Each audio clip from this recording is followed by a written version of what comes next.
बिस्मिल्लाहिर्रहमानिर्रहीम। अस्सलाम वालेकुम क्लास 9। आज हम लोग करने लगे हैं मैथमेटिक्स क्लास 9 एक्सरसाइज 1.1 और उसका क्वेश्चन नंबर हम 3 करने लगे हैं।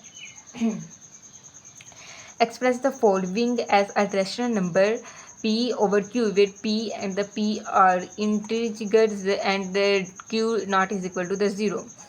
अभी हमें जो पहला क्वेश्चन है वो 0.4 है, तो इसको समझते हैं कि ये कैसे आया है, इसको कैसे सॉल्व करना है। 0.4 है तो इसका 4 की पार्ट हमने जो है वो प्रीवियस वीडियो में ये समझ लिया है कि ये बार का क्या मतलब है। तो अगर आपको नहीं अभी समझ आई तो आप जो है वो पीछे जाएं और दोबारा से जो है वो इन्हें समझे ये बार का मतलब है कि कौन, जिन्होंने जो है देखा है वो कमेंट्स में बताएं कि कैसे आया है।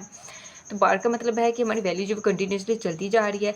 तो x इज इक्वल टू 0.4 हम 3 लगा लेंगे और बाकी आगे डॉट 3 डॉट लगा देना। अगर कोई वैल्यू जो है कंटिन्यूसली चलती जा रही है तो उसके आगे अगर हम 3 डॉट लगा दें तो इसका मतलब है कि वो चलती ही जा रही है। इसे इस तरह से मतलब वो नहीं कि 5 6 7 इस तरह डॉट डॉट लगा के बताने, सिर्फ 3 डॉट ही काफ़ी होते हैं मैथमेटिक्स में। तो ये हमारे पास बन गई इक्वेशन 1। अब यहाँ पर पॉइंट के बाद एक डिजिट है तो हम इसको जो है वो 10 के साथ मल्टीप्लाई करेंगे, 10 और साथ में इस वाली पूरी इक्वेशन को, ये जो इक्वेशन 1 है ठीक है, इसमें हम 10 के साथ मल्टीप्लाई करेंगे। तो अब यहाँ पे लिख भी सकते हैं कि बाय मल्टीप्लाइंग इक्वेशन 1 विद 10 हम x को 10 के साथ मल्टीप्लाई करेंगे, हमारे पास 10x आ जाएगा। अब 0.444 को 10 के साथ मल्टीप्लाई करें तो यहाँ पर देखें हम 0.444 को हम 10 के साथ मल्टीप्लाई करें तो हमारे पास आंसर जो है वो 4.44 आएगा। तो यहाँ पर हमारी वैल्यू चलती जा रही है तो यहाँ पर आगे फिर से 3 डॉट लगा देंगे। कैलकुलेटर पे चलती जा रही नहीं, क्योंकि कैलकुलेटर पे हमने डॉट नहीं लगाए थे, हमें सिर्फ उसे इतना ही आंसर बताया था ठीक है। तो हम यहाँ पर आगे भी 3 डॉट जो है वो लगाएंगे कि हमारा आंसर जो है वो चलता ही जा रहा है। तो ये हमारे पास बन गई इक्वेशन 2, इक्वेशन 1 और इक्वेशन 2 दो इक्वेशंस बन गई। अब इन दोनों इक्वेशन को जो है वो हमने सब्ट्रैक्ट कर लेना है, क्योंकि हमें जो है वो x उसका आंसर हमें जो है चाहिए डिवाइजर की फॉर्म में। ये उन्होंने हमें बताया हुआ है, क्वेश्चन की रिक्वायरमेंट जो है उस फॉर्म में लेके जाना है। दोनों इक्वेशन को सब्ट्रैक्ट करें।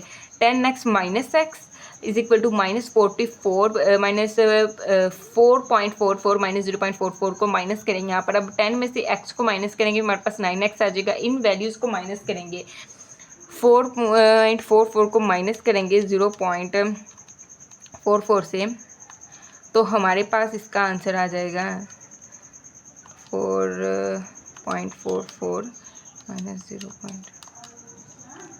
इसका आंसर हमारे पास जो है वो 4 आ जाएगा ठीक है। इसका आंसर आ गया 4। तो अब x जो है वो इधर ही रहेगा, 9 इसके साथ मल्टीप्लाई हो रहा है ना, जब दूसरी तरफ जाएगा इसके साथ जाके डिवाइड हो जाएगा तो हमारे पास बन गया x इज इक्वल टू 4/9 ठीक है। और ये एक नेशनल नंबर की फॉर्म में जो है वो हम लोगों ने लिख दिया है इसे। तो आप ये चाहें तो आप इसे बता भी सकते हैं इट्स अ रैशनल एक्सप्रेशन, कि ये एक रैशनल फॉर्म है इसकी, क्योंकि ये भी हमने पिछली वीडियो में पढ़ा है कि रैशनल फॉर्म्स और इरेशनल फॉर्म्स जो है उनमें क्या डिफरेंस है और वो कैसी होती हैं। तो अगर आपको नहीं पता तो पिछली वीडियो जाके देखें और फिर आगे करें।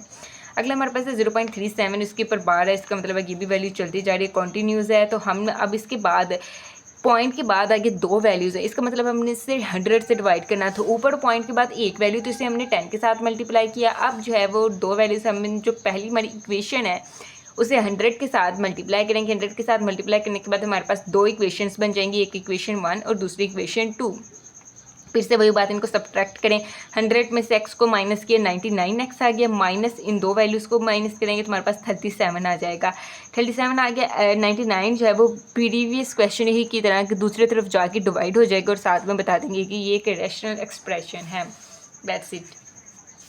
अगला जो हमारा क्वेश्चन है वो है 0.21 और उसके ऊपर फिर से बार बार है, कंटिन्यूस वैल्यू है और उसके बाद 2 डिजिट्स हैं इसके बाद। तो इसका मतलब है ये वैल्यू जो है वो 100 के साथ मल्टीप्लाई होगी। मान जो यहाँ पर x इज इक्वल टू 0.011, हमने अब ये 0.01 है, हमने यहाँ पर लिखना भी है। लेट, यहाँ पर हम लिखेंगे भी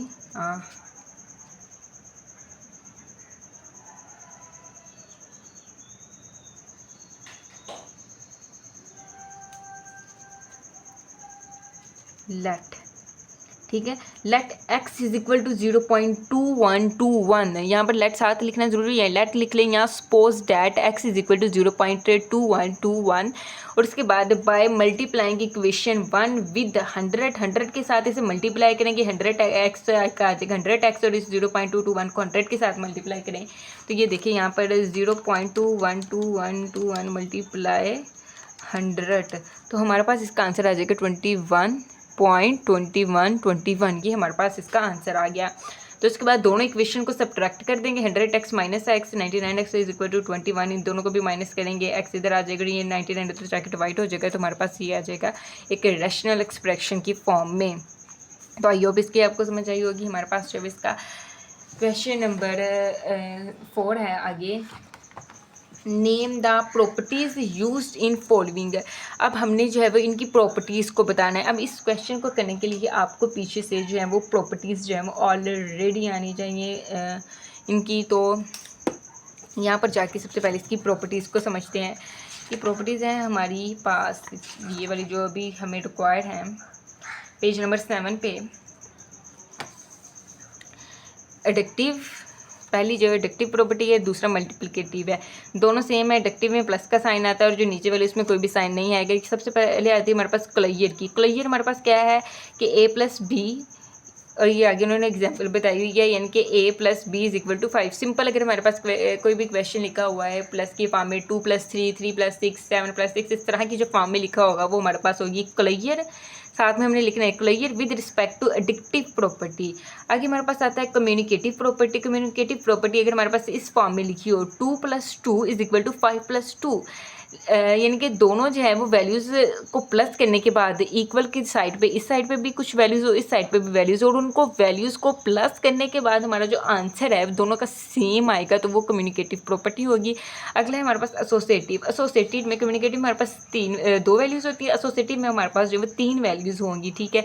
a plus B plus C is equal to a plus C, यानी कि इनको जैसे मर्जी इनको अरेंज कर लो। लाइक यहाँ पर हम 3 पहले लिख दें, 2 को बाद में लिख दें, 5 को आखिर पे लिख दें, तब भी हमारा आंसर वही आना चाहिए।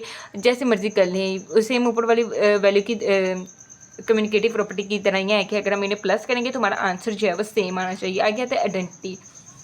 आइडेंटिटी में क्या होता है कि हमारी जो एक वैल्यू होती है, किसी भी वैल्यू को 0 के साथ प्लस करें तो वो हमारी आइडेंटिटी होगी। लाइक अगर हमने 10 को 0 के साथ प्लस करें, 6 को 0 के साथ प्लस करें, लाइक वट एवर, हमारी जो एक वैल्यू होगी वो हमारी 0 होगी, तो वो आइडेंटिटी होगी। आगे हमारे पास आता है इन्वर्स। इन्वर्स में जो है वो हमारी एक वैल्यू जो है वो नेगेटिव की होगी, वो वाली जो है वो हमारी इन्वर्स कहलाएगी। अगला हमारे पास मल्टीप्लिकेटिव है। मल्टीप्लिकेटिव में भी सेम वही प्रॉपर्टीज़ हैं जो ऊपर थी, पहले क्लियर, फिर communicative, associative, identity and inverse, ठीक है। यही वाली ऊपर वाली सेम प्रॉपर्टीज़ है, बस इसमें डिफरेंस देखिए। a प्लस बी, यानी कि एडिक्टिव का मतलब है ये प्लस हो रही है, और मल्टीप्लिकेटिव का मतलब है कि ये मल्टीप्लाई हो रही है। a प्लस बी था और यहाँ पर हमारे पास a मल्टीप्लाई b आएगा। अब यहाँ पर a plus b is equal to b plus a, यानी कि दोनों वैल्यूज़ जो है वो आगे पीछे भले हों लेकिन उनका आंसर सेम आना चाहिए। यही कंडीशन इस वाले में है कि 2 multiply 3 is equal to 3 multiply 2, दोनों जो है वो इक्वल होती हैं एक दूसरे के, ठीक है। अगला सोसाइटी में भी वही बात है, a b c और ये वाला हमारे पास। और आइडेंटिटी में, अच्छा हमारे पास जो ऊपर आइडेंटिटी था एडिक्टिव में, अब किसी भी चीज़ को वो 0 के साथ अगर हम ऐड करें तो उसके आंसर पे कोई इफेक्ट नहीं पड़ता, वही की वही आ जाती है, ठीक है। 1 को 0 के साथ प्लस करें, 3 को 0 के साथ प्लस करें, वही हमारा आंसर आएगा। ये होता है आइडेंटिटी। अगर हम यही कंडीशन अगर हम करें यहाँ पर मल्टीप्लिकेटिव में, तो अगर हम किसी भी चीज़ को हम 10 को 0 के साथ मल्टीप्लाई करें तो हमारा जो आंसर है वो 0 हो जाता है। 10 मल्टीप्लाई 0 इज इक्वल टू 0, ठीक है। हमारा आंसर जो है वो 0 हो जाता है। तो यही इसीलिए अगर हम यही चीज़ें 10 को 1 के साथ मल्टीप्लाई करें तो हमारा आंसर पे से कोई इफेक्ट नहीं पड़ता। 10 मल्टीप्लाई 1 इज इक्वल टू 10। तो ये हमारी आइडेंटिटी में आपने ये ध्यान रखना है कि हमारी जो एडिक्टिव होगी उसमें 0 आएगा, और जो हमारी मल्टीप्लिकेटिव होगी उसमें हम 1 के साथ मल्टीप्लाई करेंगे, और इनवर्स में ओवर में आएगी। यहाँ पर माइनस में थी और यहाँ पर ओवर में आएगी। ओवर का मतलब ये है कि अब ये नीचे से जब ऊपर की तरफ जाएगी तो ये माइनस, इसका साइन जो है वो माइनस ही हो जाएगा ना, तो वही बात है। तो ये कुछ प्रॉपर्टीज़ है जिन्हें आप याद कर लें। इन प्रॉपर्टीज़ को याद करने से जो है वो हमारी एक्सरसाइज आसानी से हो जाएगी।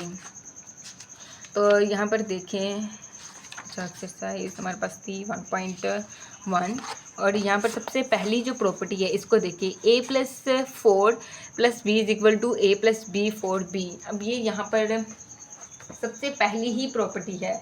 तो सबसे पहली प्रॉपर्टी जो है वो हमारी एसोसिएटिव होगी, और वो कैसे होगी हमारी, ये यहाँ से देख लें कि हमारे पास 3 वैल्यूज़ हों और तीनों जो है वो एडिशन की फॉर्म में, और उनको प्लस करने से हमारा आंसर भी सेम आए। तो हमारी ये जो वैल्यूज़ दी हुई हैं ये सारी वैल्यूज़ जो है वो सेम है। हाँ, ये रजिस्टर हम लेते हैं, यहाँ पर ऑलरेडी सोल्व है तो ये देखें, और ये हम यहाँ से प्रॉपर्टीज़ खोलते हैं। तो हमारी एसोसिएटिव प्रॉपर्टी है a+b+c a+b+c। तो यही कंडीशन जो है वो हमारे पहले क्वेश्चन में लगी हुई है, तो इसे हम एसोसिएटिव कहेंगे। दूसरा है हमारे पास √2 + √3। अब ये हमारे पास कम्युनिकेटिव प्रॉपर्टी होगी, और उसका रूल देखें कि हमारी जो दोनों वैल्यूज़ है भले ही वो आगे पीछे हों लेकिन वो सेम हो और उनका आंसर भी सेम है। तो अगर हम इसको सोल्व करते हैं तो हमारा इसका आंसर ऑब्वियस बात है, अब ये ऐड तो नहीं होगी। तो अगर फिर भी हम इसे दोनों वैल्यूज सेम है तो इसका मतलब है कि ये हमारे पास कम्युनिकेटिव प्रॉपर्टी है। अगला है हमारे पास x - x = 0। अब यहाँ पर ब्रैकेट है कि नहीं है,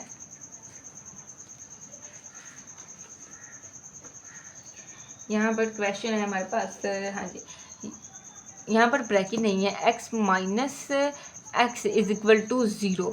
तो ये कौन सी प्रॉपर्टी है, ये हमारे पास प्रॉपर्टी है एडिक्टिव इन्वर्स प्रॉपर्टी। इन्वर्स की प्रॉपर्टी है जो कि हम लोगों ने यहाँ पर पहले ही डिस्कस किया हुआ है कि a - a। अब यहाँ पर जो है वो दरमियान में उन्होंने प्लस नहीं दिया हुआ तो उसकी कोई बात नहीं, क्योंकि प्लस माइनस माइनस ही हो जाएगा ना, ऑलरेडी इसमें यही बात है। तो ये हमारी जो है एडिक्टिव इन्वर्स प्रॉपर्टी, या तो आप ये भी लिख सकते हैं एडिक्टिव इन्वर्स प्रॉपर्टी, या आप ये लिख लें जो कि ज़्यादा अच्छा लगेगा, inverse property with respect to. और विद रिस्पेक्ट टू पूरा लिखने की ज़रूरत नहीं है, लाइक ये डिस्क्रिप्टिव प्रॉपर्टी है तो यहाँ पर आ जाएगा हमारे पास विद रिस्पेक्ट टू। इसका भी क्वेश्चन करते हैं फिर बताते हैं ये कौन सी है। अब a × b+c = ab+ac। अब ये कौन सी प्रॉपर्टी है, ये देखेंगे रहेगी थी हमारे पास डिस्क्रिप्टिव प्रॉपर्टीज़। डिस्क्रिप्टिव प्रॉपर्टीज़ जो है वो हमारे पास अगर वो ab+c = ये हमारे पास होता है ab+ac। यही मल्टीप्लिकेशन का रूल है ना, तो इसे हम कहेंगे लेफ़्ट डिस्क्रिप्टिव। और अगर हमारे पास दरमियान left descriptive property multiplication over addition, तो अगर हमारे पास जो है वो ab - c और इस तरह अगर ऊपर प्लस है नीचे माइनस होगा तो ये भी लेफ़्ट डिस्क्रिप्टिव कहलाएगी, बट ये मल्टीप्लिकेशन ओवर सब्ट्रैक्शन होगी। अगर हमारे पास a + b+c, अब ये देखिए हमारे पास जिस वैल्यू को हमने ब्रैकेट वाली एक वैल्यूज़ के साथ मल्टीप्लाई करना है, अब वो राइट साइड पे है, तो अब ये हमारे पास राइट डिस्क्रिप्टिव कहलाएगी, वही प्लस और ये माइनस किया है। तो ये वाली देखिए हमारे पास जो क्वेश्चन था इसमें जिस वैल्यू को हमने मल्टीप्लाई किया है, ए जो हमारे लेफ़्ट साइड पे था तो ये हमारी कहलाएगी लेफ़्ट, सॉरी ये हमारी कहलाएगी, ये वाला था लेफ़्ट डिस्क्रिप्टिव प्रॉपर्टी, ठीक है। और ये होती ही मल्टीप्लिकेशन के लिए है, तो यहाँ पर ये लिखने की ज़रूरत नहीं, with respect to multiplication or एडिक्टिव। अगला हमारे पास है 16 + 0 = 16। 16 + 0 = 16, यानी कि 16 को हमने 0 के साथ प्लस किया है। अब 0 के साथ प्लस किया है तो हमारे पास इसके आंसर पे कोई इफेक्ट नहीं पड़ेगा। और ये कौन सी हमारी प्रॉपर्टी बनती है, यहाँ पर देखें a + 0 5 = a 0 + a = a, यानी कि अगर हम किसी भी वैल्यू को 0 के साथ ऐड करते हैं तो वो हमारी आइडेंटिटी कहलाएगी। तो ये देखिए हमारी आइडेंटिटी प्रॉपर्टी, और विद रिस्पेक्ट टू एडिक्टिव लिख लेते हैं यहाँ पर। आगे हमारे पास आता है 100 × 1। 100 को 1 के साथ मल्टीप्लाई करें तो हमारा आंसर जो है वो 1 आएगा, यानी कि a को अगर हम 1 के साथ मल्टीप्लाई करें या 1 को a के साथ मल्टीप्लाई करें हमारा आंसर जो है वो a ही आएगा। और ये हमारे पास कहलाती है identity property with respect to multiplication. अगला हमारे पास 4 × 5 × 8 = 4 × 5 × a = 8। अब ये वाली हमारी कौन सी प्रॉपर्टी होगी, ये होगी हमारी एसोसिएटिव प्रॉपर्टी। अब यहाँ पर मल्टीप्लिकेशन आ रहा है, सबसे पहला क्वेश्चन देखिए वो भी सेम यही था, लेकिन उनके दरमियान प्लस आ रहा था। तो ये हमारी कौन सी प्रॉपर्टी हुई, हमारी ये एडिक्शन की प्रॉपर्टी, एडिक्टिव प्रॉपर्टी थी, associative property with respect to एडिक्टिव। अब यहाँ पर मल्टीप्लिकेशन आ रहा है तो ये हमारी होगी associative property with respect to multiplication. अगले हमारे पास ab = ba, तो ये हमारे पास कम्युनिकेटिव प्रॉपर्टी होगी। ये है हमारे पास कम्युनिकेटिव प्रॉपर्टी ab = ba। तो हमारे पास जो है वो एक्सरसाइज 1.1 के 4 पार्ट जो हैं वो कंप्लीट हो चुके हैं। हमने प्रीवियस वीडियो में 2 पार्ट कंप्लीट किए थे, आज की वीडियो में 2 पार्ट्स कंप्लीट किए हैं। तो अगर आपको वीडियो अच्छी लगी, वीडियो को लाइक कीजिएगा, चैनल को सब्सक्राइब कीजिएगा और बाकी के जो 2 पार्ट रह गए हैं वो हम अगली वीडियो में करेंगे।